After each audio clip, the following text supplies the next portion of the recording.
Many young people in discernment have a burning question that often they pose to religious that they meet or vocation directors like myself. And they say, "Sister, how do I know?"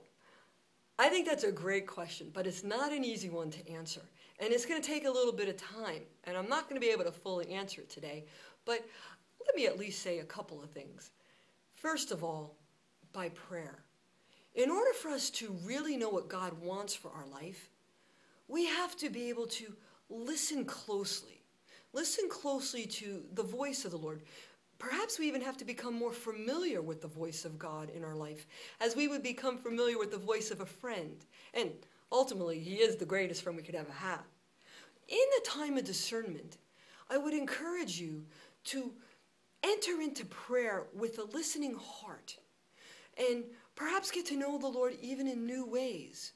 Listen to Him in the scriptures. Listen to Him through the sacraments. Listen to Him moving even in your own heart and in your own desires, and put them before Him.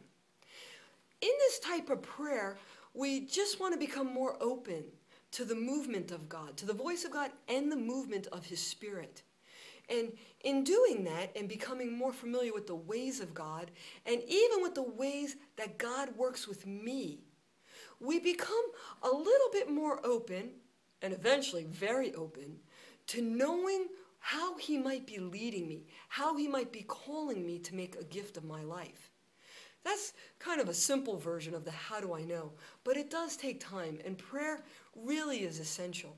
And if you want to know the voice of God and the will of God, listen daily, every day.